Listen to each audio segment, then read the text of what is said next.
Hello दोस्तों। तो आज मैं बात करूंगा कि फ़र्स्ट मंथ के जो एक्सपेंसेस हैं वो क्या क्या होते हैं ऑस्ट्रेलिया में आने के बाद, जब आप फर्स्ट मंथ आते हो ऑस्ट्रेलिया में। तो क्योंकि एज़ कंपैरेटिवली आगे जाके जो एक्सपेंसेस होने हैं फर्स्ट मंथ में, जो एक्सपेंसेस आपके होते हैं वो होते हैं ज़्यादा, थोड़े से ज़्यादा इसलिए होते हैं क्योंकि आपको यार सेटअप करना है थोड़ा सा आके पहले। तो उस सेटअप में जो भी आप सेटअप करते हो, ठीक है, तो आपका एक्सपेंसेस ऑलमोस्ट है कि डबल हो जाता है, ठीक है, फर्स्ट मंथ में। इसलिए कहते हैं कि हाँ, ज़्यादा पैसे लेके जाओ थोड़ा सा, क्योंकि कभी भी ज़रूरत पड़ सकती है। तो सबसे पहला जो खर्चा आप लैंड होते हो, ठीक है, अगर तो आपको कोई लेने आ रहा है तो वेल एंड गुड है। बट अगर आपको कोई नहीं लेने आ रहा, ठीक है, तो फिर आपका क्या है कि सबसे पहले तो टैक्सी का खर्चा होएगा, ठीक है, टैक्सी का खर्चा होएगा। और उसके बाद टैक्सी का, या अगर आपको ट्रेन का वैसे एकदम समझ नहीं आएगा तो आपको टैक्सी करनी पड़ेगी, जो आपको लगभग 100 से $150 के बीच में पड़ती है।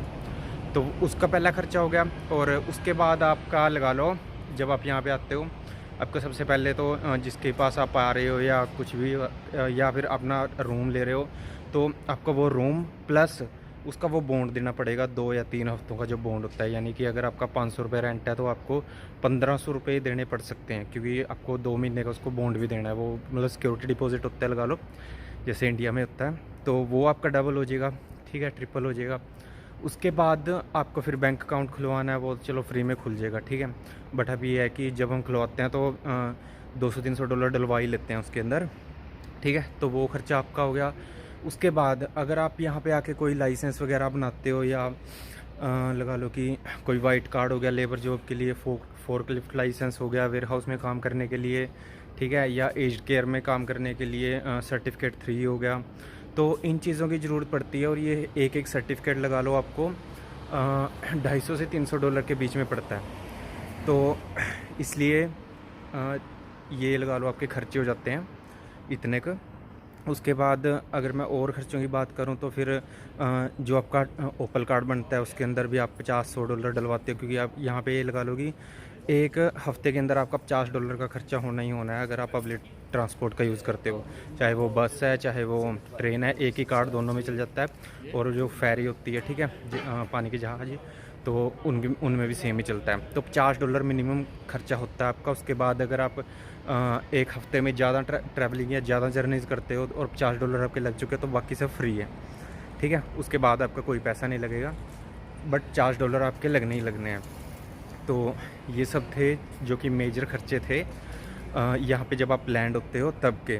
उसके बाद लगा लो ग्रोसरी वगैरह का खर्चा आता है, वो इतना नहीं है। खाने पीने की चीज़ें यहाँ पे मतलब ठीक हैं, इनकम के हिसाब से ठीक हैं। वैसे इंडिया के हिसाब से तो महंगी हैं, बट यहाँ की इनकम के हिसाब से बहुत ठीक है। आपका लगा लो 90 से $100 या 100 से 120 के अंदर आपका बिल्कुल अच्छे से अच्छा खाना, बिल्कुल टॉप का, आपका इतने में काम चल जाता है, ठीक है। ये हो गया।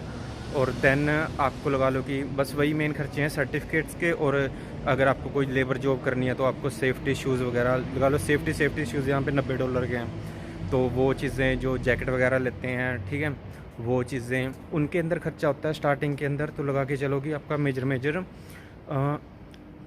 1000 से $1500 का खर्चा आ जाता है आपका स्टार्टिंग के अंदर, ठीक है। बट अगर आपका कोई यहाँ पे पहले ही रहता है तो ऑब्वियस सी बात है कि आपका बॉन्ड तो देखो वैसे ही बच गया, ठीक है। तो कोशिश करो कि ऐसा कोई बंदा मिल जाएगी जो मतलब कि शेयरिंग में आपके साथ कोई रिश्तेदार हो या कोई भी हो, ठीक है, कि आप उसके साथ रह लो, ताकि आपको जो सिक्योरिटी डिपॉजिट है या बॉन्ड है वो आपको ना देना पड़े। तो आज की वीडियो में बस इतना ही। अगर और किसी टॉपिक पे वीडियो चाहिए है तो वो मेरे को बता देना, ठीक है। मैं यूनिवर्सिटी के बाहर खड़ा हूँ, वेस्टर्न सिडनी यूनिवर्सिटी है। तो मिलते हैं नेक्स्ट वीडियो में।